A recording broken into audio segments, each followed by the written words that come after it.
በስመ አብ ወወልድ ወመንፈስ ቅዱስ አሃዱ አምላክ አሜን። ሰኔ 20 በዓሉ ምንድን ነው? ከእመቤታችን ጋር ምን አገናኘው? አስቀድሜ ሰላምታ ይድረሳችሁ። አዕይንተ እግዚአብሔር አበው ካህናት፣ አኀው ዲያቆናት፣ የቤተ ክርስቲያን ጌጦች ምእመናን፣ አባቶቼ፣ እናቶቼ፣ ወንድሞቼና እህቶቼ፣ ወደ እኔ ይመጡ ዘንድ አትከልክሏቸው ብሎ የጠራችሁ ሕፃናት ጭምር የአብ ጸጋ የወልድ ቸርነት የመንፈስ ቅዱስ ኅብረት አንድነት በሁላችን ላይ አድሮ ይኑር። የቅድስተ ቅዱሳን የድንግል ማርያም ፍጽምት ልዕልት ክብርት የሆነች አማላጅነቷን በሁላችን ላይ ለዘላለም አሳድሮ ፍቅሯን በልቡናችን ጣዕሟን በአንደበታችን ጸጋዋንም በሰውነታችን ያሳድርልን። ባላችሁበት ስፍራ ሁሉ ልዑል እግዚአብሔር በቅዱስ እጁ ይዳብሳችሁ፣ ፊቱንም ይግለጽላችሁ።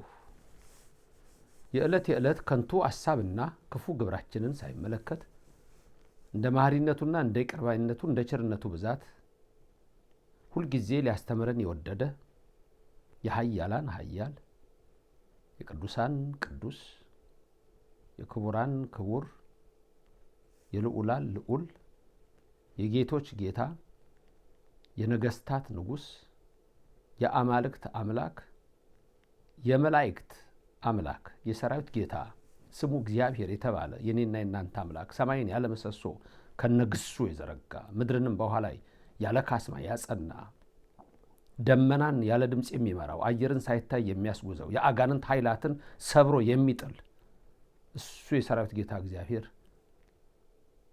አሁንም በረድኤት ሳይለየን በበጎነቱ ሳይርቀን የምንሰማውን ቃል በልባችን ይጻፍልን። ሀገራችንን በዓይነ ምሕረት ይመልከትልን። በአንገታቸው ላይ ሰይፍ የተቃጣባቸውን ክርስቲያን ወገኖቻችንን ሁሉ በምሕረት ዓይኑ ይልን። አስቀድሞ የሞቱትን ሁሉ ያጽድቅልን። በደዌ ዳኛ በአልጋ ቁራኛ የተያዙ ሕሙማንን ይፈውስልን። እመቤታችን ድንግል ማርያም የመረረውን ጣፋጭ የጎደለውን ሙሉ ታድርግላችሁ።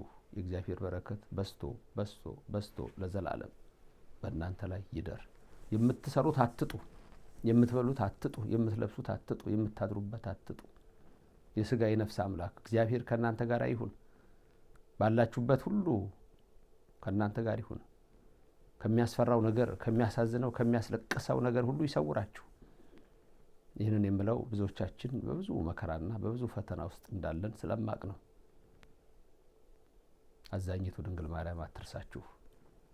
የሚካኤል ክንፍ ጋሻ ይሆናችሁ፣ የገብርኤል መስቀል አጥር ይሆናችሁ፣ የኡራኤል ብርሃን ጨለማችሁን ያርቅ።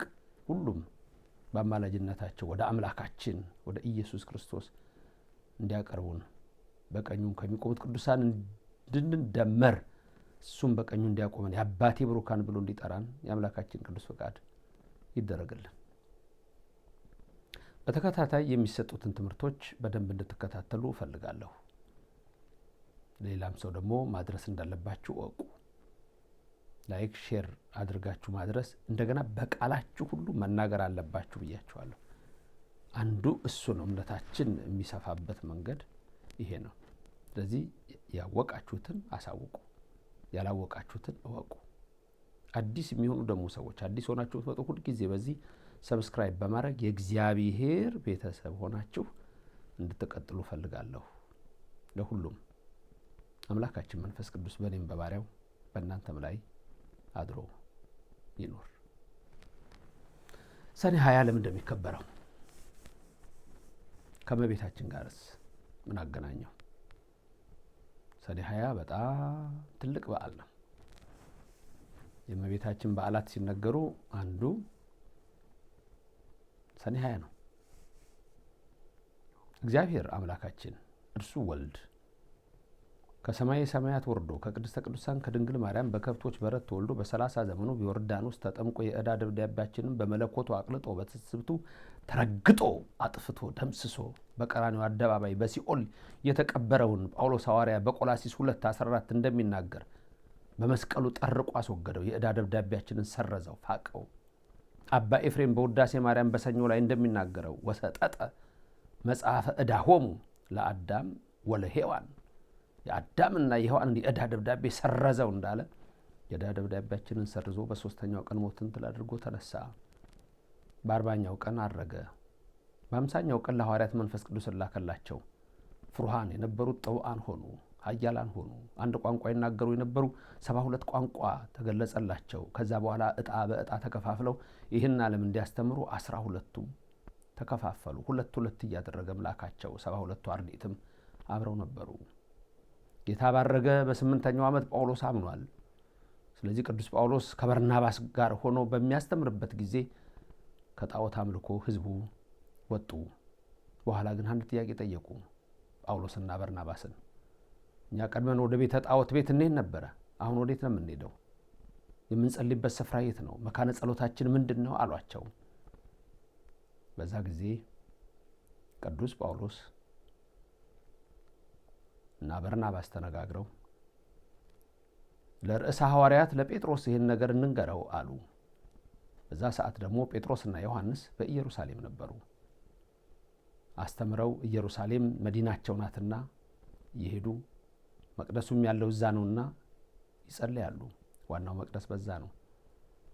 እንደምታስታውሱት በሐዋርያት ሥራ ምዕራፍ 2 ቁጥር 40 መጨረሻው 42 ጀምሮ ስትመለከቱ ስታዩ ሁሉም በአንድ ልቦ ነው በቤተ መቅደስ ነበሩ ይላል። የሐዋርያት ሥራ ምዕራፍ 3 ቁጥር 1 ሲጀምር ጴጥሮስና ዮሐንስ በ9 ሰዓት ወደ ቤተ መቅደስ በሚሄዱበት ሰዓት ከእናቱ ማኅፀን ጀምሮ ሽባ የነበረ አንድ ሰው ነበረ። በቤተ መቅደስ በር ላይ ቁጭ ብሎ ይለምን ነበረ።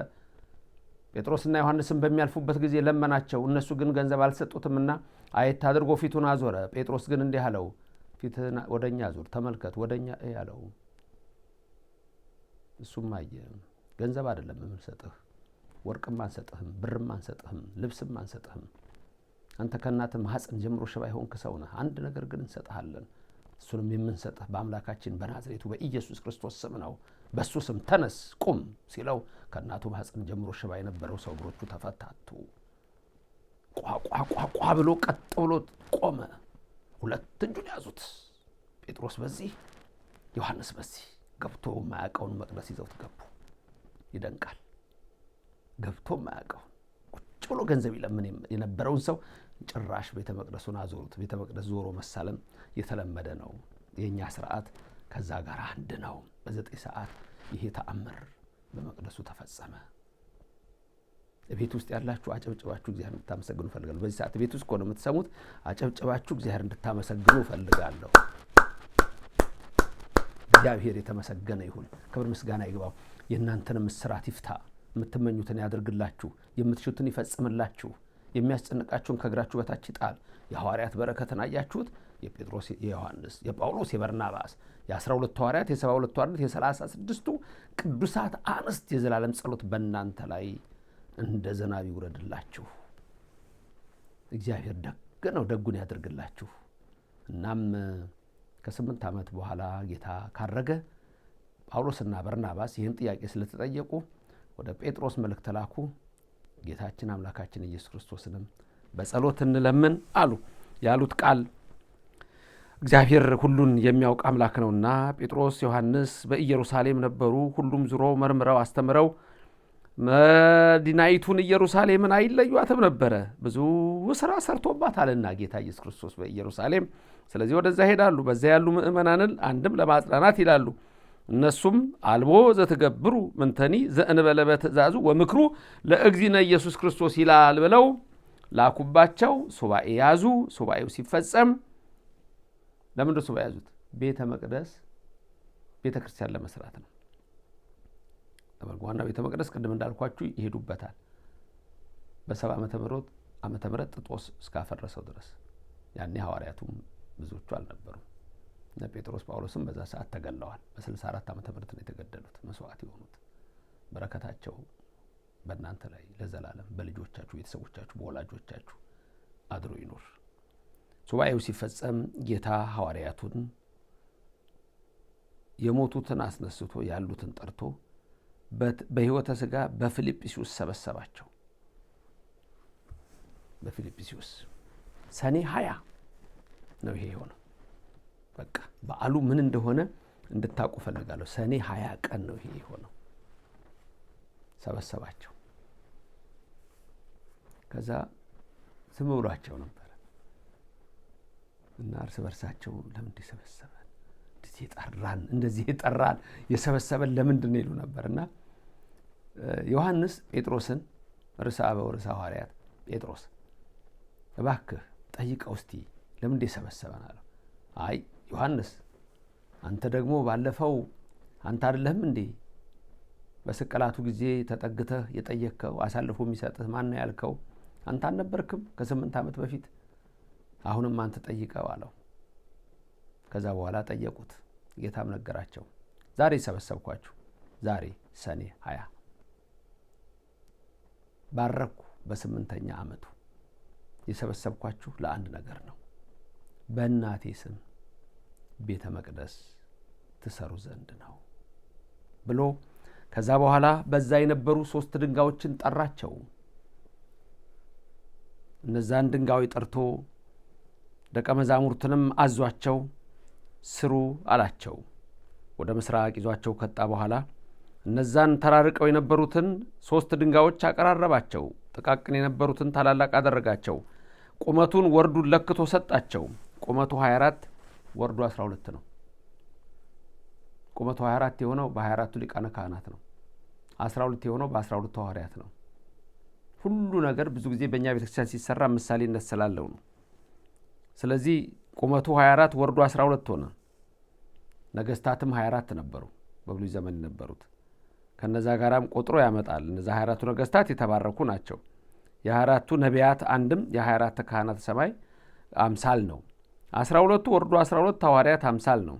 ከዚያ በኋላ ስራ ጀመሩ። ሲሰሩት እግዚአብሔር ራሱ ስለረዳቸው ያላንዳች ሌላ ነገር ተገጣጥሞ ቤተ መቅደሲቱ ተሰራች። በማስም በእመቤታችን ስም። ይሄም ሰኔ 20 ቀን ነው። ስለዚህ ዛሬ ሰኔ 20ን የምናከብርበት ምክንያት ይሄ ነው። በቅዱስ ስፍራ ላይ ዛሬ በመቅደሱ የምንሰግድበት ነገር ሁሉ እኮ ሚስጥር አለው። ወንሰግድ ይላል ቅዱስ ዳዊት ውስተ መካን ሀበ ቆመ እግረ እግዚእነ ይላል መዝሙር 131 ቁጥር 7 እና ቁጥር 8 ስታዩ ይሄን ነው የሚነግራቸው። እግሮቹ በሚቆሙበት ስፍራ ሁሉ እንሰግዳለን። ተንስ እግዚኦ ውስተ ረፍትከ፣ ተነስ ወደ ረፍትህ ይላል። ወደ ማደሪያ ነው። በእግዚአብሔር መነሳት መቀመጥ የለም። ግን ተንስ እግዚኦ፣ ተንስ እግዚኦ፣ ተነስ፣ ተነስ እግዚኦ፣ ተነስ። እኛም ዛሬ እኮ ጸሎት እናደርገው ተንስ እግዚኦ፣ ተነስ፣ ተነስ፣ ተነስ እኮ ምንለው ተራዳን የምንለው እሱ የሚቀመጥ የሚነሳው ነው ሳይሆን እኛ ከሱ ጋር ያለን ግንኙነት ነው። አለመራዳቱን እንደመቀመጥ መራዳቱን እንደመነሳት ይላል ትርጓሜያችን ላይ። ስለዚህ ዛሬም ለኢትዮጵያ ፈጥኖ ይድረስልን። ተንስ እግዚኦ ውስተ ረፍትከ፣ አቤቱ ወደ ረፍትህ ተነስ። አንተ ወታቦተ መቅደስከ፣ ደግሞ ስትነሳ አንተና ታቦት። ልክ በዳዊት ጊዜ ታቦቱ ሲቀመጥ ሲነሳ ይህን ጸሎት ይሉት ነበር። ታቦቲቱ አሁን እመቤታችን ናት። ጽላቱ ሚስጥሩ ከሷ የነሳው ስጋና ነፍስ ነው። ጽላት 2 እንደማለት ነው እንዲህ። ስለዚህ 2 የሆነበት ምክንያት በውስጥ በታቦት ውስጥ የሚቀመጠው ከእመቤታችን የነሳው ስጋና ነፍስ ነው። ስጋንም ነፍስንም ነው የተዋሃደው። ተመልከቱ፣ ሚስጥሩ ረቂቅ ነው። ብዙ ጊዜ በዚህ ሰሞን በተለይ ስለ ታቦት ብዙ ነገር ተማምረናል። የኢትዮጵያ ኦርቶዶክስ ተዋሕዶ ቤተክርስቲያን አስተምሮ በታቦትና በጽላት በኩል ደጋግሜ ነው የምነግራችሁ። አንዳችም ዓለም ላይ የሚመስለው ፈጽሞ የለም። ተንስ እግዚኦ ውስተ ረፍትከ፣ አቤቱ ወደ ረፍትህ ተነስ። አንተ ወታቦተ መቅደስከ፣ አንተም ወታቦተ መቅደስከ፣ የመቅደስ ታቦቱ የመቅደስ ነው። ስለዚህ ዛሬ እመቤታችንንም ነው የሚያነሳው። እሷ አይደለች እንግዲህ ታቦት። ከዛ ቤተ መቅደስ በእሷ ስም ተሰራ። ሰኔ 20 ቀን ይሄ ነው የሆነው። ታላቅ ቀን ነው።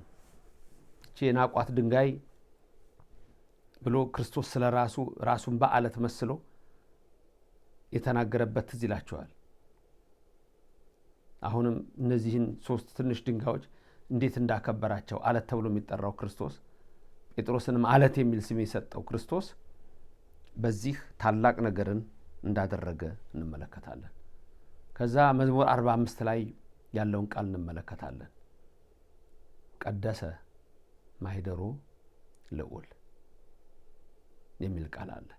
ዛሬ ግን በአጭሩ ዋናው ነገር ምንድነው? የነገው በዓልን ከዚህ ጋር አያይዤ እነግራችኋለሁ።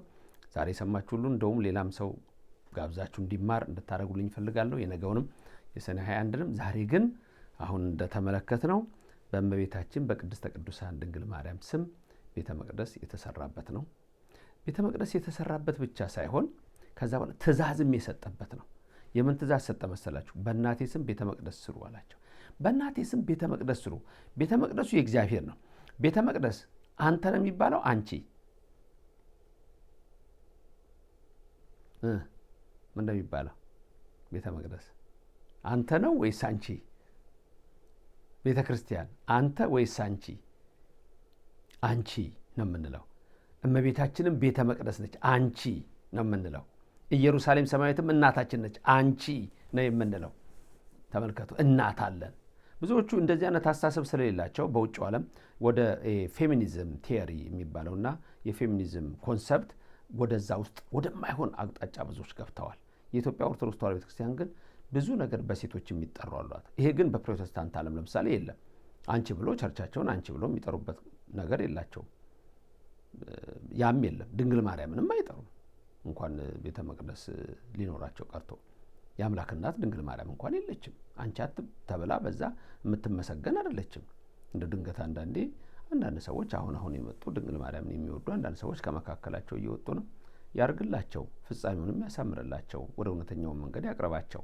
ይሄ ሁልጊዜ ጸሎታችን ነው። በእናቴ ስም ቤተ መቅደስ ትሰሩ ዘንድ ራሷ ድንግል ማርያም እኮ ማደሪያ ስለሆነች ነው። ቤተ መቅደስ በመሰራቱ በቤተ መቅደስ ውስጥ የሚያድረው እኮ ልዑል እግዚአብሔር ነው። ልዑል እግዚአብሔር ነው። በእናቱ ስም ደግሞ እንዲሰራ የፈቀደበት ምክንያት ምንድን ነው? ማደሪያዬ ነች ድንግል ማርያም። በቃ ከስጋዋ ስጋ ከነሷ ነስነስቼ ከሷ ነው የተወለድኩት፣ ማደሪያዬ ናት። ለዚህ ነው ሁልጊዜ በቤተ ክርስቲያን እመቤታችን እናታችን ብለን፣ ቤተ ክርስቲያን እናታችን ብለን፣ መንግስተ ሰማያትንም ትምጻ መንግስትከ ነው እኮ የምንለው። ይምጻ መንግስትከ አለም ጸሎት ስንጸልይ አቡነ፣ ልብ በሉ የሰማችሁ ነው አይደል? አቡነ ዘበሰማያት ይትቀደስ ስምከ፣ ስምከ ስምህ ይቀደስ ነው ያንተ፣ ይትቀደስ ስምከ፣ ትምጻ መንግስትከ፣ ማትምጣ መንግስትህ፣ ትምጻ መንግስትከ አንቺ ነው የምንላት። መንግስትከ ትምጻ መንግስትከ፣ ትምጻ ይምጻ መንግስትህ አላለም። መንግስትህ ይምጣ አይደለም፣ መንግስትህ ትምጣ ነው ያልነው። ለዚህ ነው በቤተ መቅደስም ሁሌ ሰላም ለኪ ቅድስት ቤተ ክርስቲያን የምንለው። ሰላም ለኪ ቅድስት ቤተ ክርስቲያን ስንል እመቤታችንንም ቤተ መቅደስ ነው የምንለው። ነገራችን ላይ እመቤታችንም ቤተ መቅደስ ነው። ሁሌ በቅዳሴ ላይ ንስግድ ከተባለ በኋላ 3 ጊዜ እኛም ለአብ ለወልድ ለመንፈስ ቅዱስ እንሰግዳለን ብለን ካህኑ እንስገድ ሲል እኛም እንደሱ ካልን በኋላ 3 ከተባለ በኋላ ከዛ ቀጥሎ ምንድነው የሚለው ካህኑ? ሰላም ለኪ፣ ሰላም ለኪ ሲል እኛ ደግሞ ቅድስት ቤተ ክርስቲያን ማኅደረ መለኮት ነው የምንላት። ስለዚህ ሰኔ 20 ይሄ ድንቅ ነገር የተፈጸመበት ዕለት ነው። ሰላም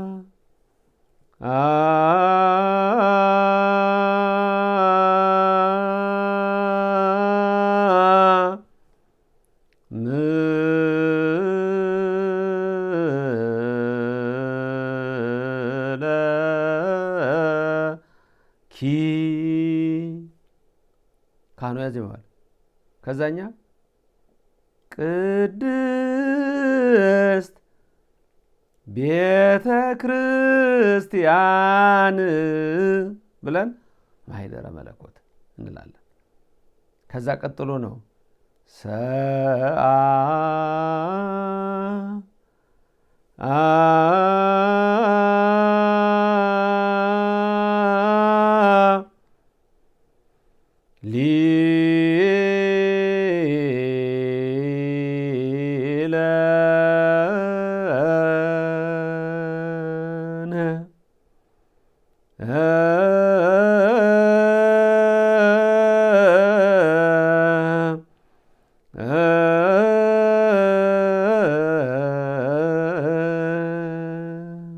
ሲል ቄሱ፣ እኛ ደግሞ ምን እንደምንለው ድንግል ማርያም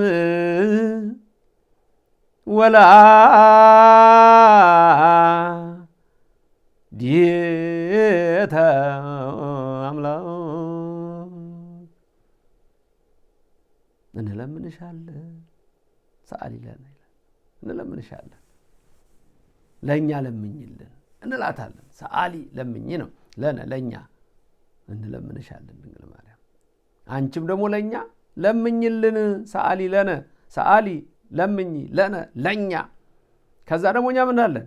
ድንግል ማርያም ወላዲተ አምላክ ኧረ ለምኝልን፣ አንቺ የአምላክ እናት ወላዲተ አምላክ ድንግል ማርያም ወላዲተ አምላክ ለምኝልን እላታለን። ቤተ መቅደሱንም እመቤታችንም በዚህ እንጠራቸዋለን። ሰኔ 20 ይህ ድንቅ ነገር የሆነበት ዕለት ነው። የሰማነውን በልቡናችን ያሳድር። የሰማችሁትን ለሌላ ሰው አዳርሱ። ላይክና ሼር አድርጋችሁ ሌላም ሰው ይማር። አዲስ የሆናችሁት ሰብስክራይብ አድርጋችሁ የእግዚአብሔር ቤተሰብ ሁኑ። የጨለማውን ድካም መከራ አስወግዶ የንጋቱን ብርሃን ጠዋቱ እንድናይ ያደረገ ከማታ እስከ ጠዋት የሚጠብቅ ከጠዋት እስከ ማታም ይጠብቃችሁ፣ እንዲሁም ከማታ እስከ ጠዋት ይጠብቃችሁ። እመብርሃን ቅድስተ ቅዱሳን አንቺ ድንግል ማርያም ሆይ የሚጠሩሽን ልጆችሽን አትተያቸው። በመከራ ውስጥ ናቸው፣ በስቃይ ውስጥ ናቸው፣ በረሃብ ውስጥ ናቸው፣ በቸነፈር ውስጥ ናቸው፣ በጦርነት ውስጥ ናቸው፣ በውጊያ ውስጥ ናቸው። ድንግል ማርያም ተመልከቻቸው፣ ተመልከችን ሁላችንን።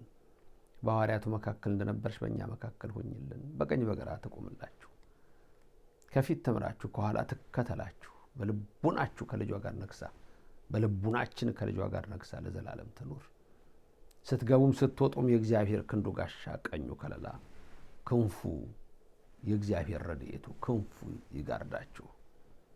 አዎ ዘያድር በረድኤተ ልዑል ወይነብር ውስተ ጽላሎቱ ለአምላከ ሰማይ ይብሎ ለእግዚአብሔር ምስካየ ወፀወኔ አንተ ይላል መዝሙር 90 ስታዩት በክንፎቹ ጥላ ትሰወራላችሁ ይላልና ያ ሚልክያስ እንደተናገረ ይሰብስባችሁ። የጽድቅ ፀሐይ ኢየሱስ ክርስቶስ ጨለማ ያርቅላችሁ፣ ብርሃኑን ያብራላችሁ። በሕይወታችሁ ሁሉ የምትሹትን ያድርግላችሁ። ሕይወታችሁ የተባረከ ይሁን፣ ጊዜያችሁ የተባረከ ይሁን።